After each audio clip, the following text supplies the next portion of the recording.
quadro Saúde 10, vamos esclarecer a população sobre o surto da dengue. O programa Corpo Estilo se preocupa com a saúde da população. Estou na Secretaria de Saúde do município e vou conversar com o gerente da Célula de Vigilância Epidemiológica, o Dr. Antônio Silva Lima. Tudo bem, doutor Antônio? Tudo bem, é um prazer estar com vocês. Pronto. E você poderia nos explicar qual o número de casos pode ser considerado uma epidemia, o que está acontecendo em Fortaleza com o surto, né, do aumento da dengue?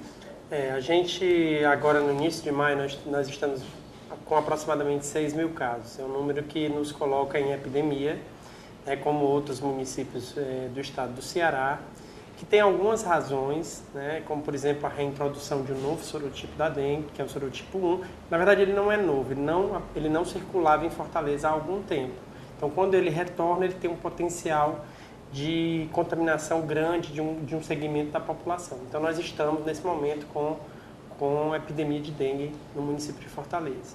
E quais são os sorotipos da dengue? Os sorotipos da dengue, na verdade, conhecidos são 4. Sorotipo 1, 2, 3 e 4. Nós tivemos em Fortaleza a identificação dos 3 primeiros. Tanto do 1, do 2 e do 3 em momentos diferentes, desde a primeira aparição da doença, nesse ressurgimento em 1986. Então nós tivemos epidemias pelo tipo 1, pelo tipo 2, pelo tipo 3 e o tipo 4, que nunca circulou em Fortaleza, já foi identificado em um município aqui do estado de Ceará, que foi no município de Morada Nova. Em outros municípios de outros estados brasileiros também, então existe também a preocupação de que ele possa circular no nosso município. Então, esses 4 sorotipos, eles clinicamente simulam uma doença de maneira muito semelhante. Não existem grandes diferenças clínicas entre eles, Ou seja, a doença ela se manifesta mais ou menos de uma maneira muito parecida. A diferença é que quando, por exemplo, um paciente tem a doença por um sorotipo, ele fica imune apenas àquele sorotipo. Então, um paciente que teve a doença pelo sorotipo 1, ele ainda poderá ter a doença pelo sorotipo 2, pelo 3 e pelo 4. Então, como nós ainda não temos uma vacina desenvolvida que seja eficaz para a doença, então nós ainda temos que ficar monitorando a aparição de novos sorotipos para entender mais ou menos como vai ser a dinâmica de transmissão dessa patologia no nosso município a cada ano.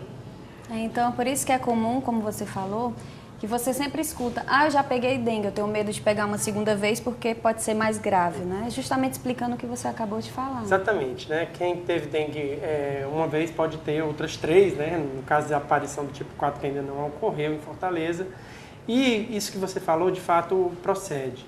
Quem tem a segunda vez, normalmente, tende a ter manifestações clínicas mais exacerbadas, ou seja, ter formas mais graves da doença. Então, quem tem dengue pela segunda vez ou até mesmo pela terceira vez, deve ter um maior cuidado com a evolução do seu próprio quadro clínico. Doutor Antônio, quais são os fatores de risco e como evitar a dengue? A dengue é uma doença vetorial, Ela necessita da existência do mosquito. Então, o principal fator de risco é a presença do mosquito próximo de onde você mora ou mesmo dentro do seu domicílio. Então, qual é a principal necessidade que nós temos de ter o apoio da população para evitarmos novos casos? É que a população esteja atenta, sobretudo ao seu domicílio, para evitar criadouros do mosquito. Ou seja, se você tem depósito, se você acumula água, se você tem um jardim que você tem plantas que favorecem esse acúmulo, ou você tem uma calha entupida que também favorece a proliferação de larvas do mosquito, mesmo caixas d'água. Então, o mais importante em relação à dengue é o cuidado que se deve ter para evitar a proliferação do vetor, que no nosso caso é principalmente o Aedes aegypti. Por isso a importância da população colaborar, uns ajudar os outros, Todos contra a dengue, para... Isso a gente tem falado muito, A gente tem um contexto no Brasil, na maioria das metrópoles, que é muito favorável à transmissão por conta do próprio mosquito, Porque o mosquito é um mosquito muito adaptado a nossas zonas urbanas, Então, é difícil para que um setor apenas se preocupe com isso. Eu até expandiria isso para além do setor saúde.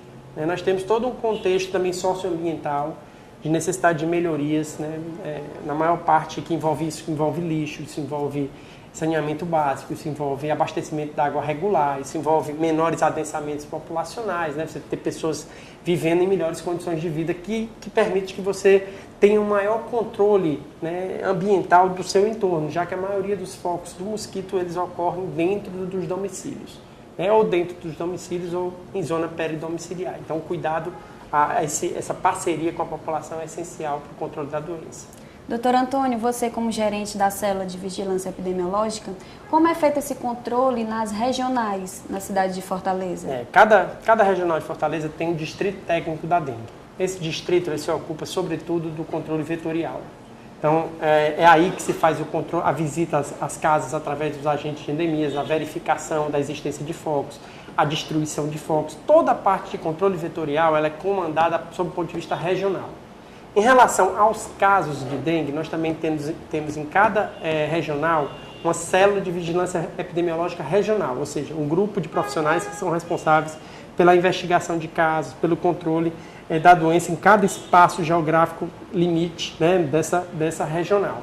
Então, basicamente, funciona assim. Uma área da secretaria se ocupa do controle do vetor e outra área se ocupa do acompanhamento da doença e melhoria da própria assistência e tentar entender mais ou menos como é que é o comportamento da doença naquele momento da ocorrência de caso. Pronto. E os hospitais e postos de saúde estão preparados para suprir essa demanda no caso do aumento da dengue? Na verdade, assim, as epidemias de dengue, normalmente você tem planos de contingência estaduais, planos de contingência municipais. O que são esses planos? São planos que lhe dizem mais ou menos quais ações devem ser tomadas em caso de epidemia. Epidemias são eventos que eventualmente são recorrentes, mas que são eventos em que você não pode dimensionar o tamanho daquele evento. Então você tenta se adequar ao volume, por exemplo, de casos, você tenta adequar, por exemplo, a parte de material que necessita ser expandida, né? Como, por exemplo, o caso da dengue, a hidratação é muito importante, você tem que ter sais de reidratação oral nas unidades de saúde. Eventualmente, após um exame laboratorial, você pode necessitar de hidratação venosa, então você tem que ter soro fisiológico em quantidade adequada. Então, a preparação, profissionais treinados para identificar precocemente os casos, para evitar as formas graves. Então, existe uma preparação. Agora, é evidente que, dependendo da epidemia, você pode ter necessidades pontuais de aperfeiçoar o sistema de saúde para que ele possa resolver melhor aqueles casos. Doutor Antônio, as chuvas não param, né? Cada dia só aumenta e é comum a pessoa tem todos os sintomas de uma virose e achar que é a dengue. Assim, você pode diferenciar, já que os sintomas são bem parecidos? Nesse momento, a gente está orientando os profissionais de saúde para qualquer caso de febre que chegue a uma unidade de saúde para que a suspeita de dengue se faça. Porque não necessariamente deve ser conduzido, porque outros vírus estão circulando também. Vírus respiratórios, com manifestações respiratórias, vírus intestinais, com manifestações prioritariamente gastrointestinais, e o vírus da dengue, que também é uma virose. Então, no início da doença, a doença se parece, mas no momento em que esse paciente com febre chega à unidade de saúde, a primeira suspeita, no momento de uma epidemia, deve ser de dengue. E, sobretudo, quando associada a manifestações álgicas de dor, né? Mialgias, dores no corpo, dor de cabeça, né? Dor retroorbitária aqui na região dos olhos, né? Eventualmente com rastro cutâneo, com manchas na pele. Então, são alguns sintomas que favorecem ainda mais a hipótese de dengue. Mas hoje, nesse momento, em Fortaleza, os profissionais de saúde são orientados a suspeitar de dengue para qualquer caso febril, sem uma outra origem muito clara naquele momento. Viram só, se você aí de casa está sentindo algum desses sintomas que o doutor Antônio falou, é bom procurar um médico, né? Exatamente, sobretudo se você, um paciente que tem alguns desses sintomas que eu mencionei, e se estiver associado ao que nós chamamos de sinais de alerta, é um paciente com dengue que subitamente tem uma dor abdominal muito violenta, ou que tem tontura, sensação de desmaio, vômitos persistentes, né, que corre risco de desidratação, essa pessoa deve ser encaminhada imediatamente para um hospital para que possa ser melhor avaliada. O senhor pode deixar uma mensagem para a população?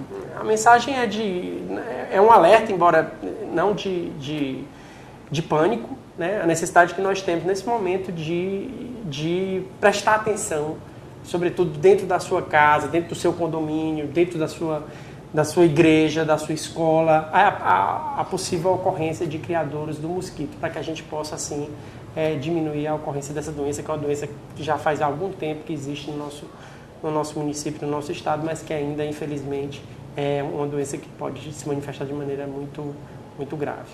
Doutor Antônio, muito obrigada pela sua participação e o programa Corpo Estilo agradece. Eu agradeço a você e um abraço a todos.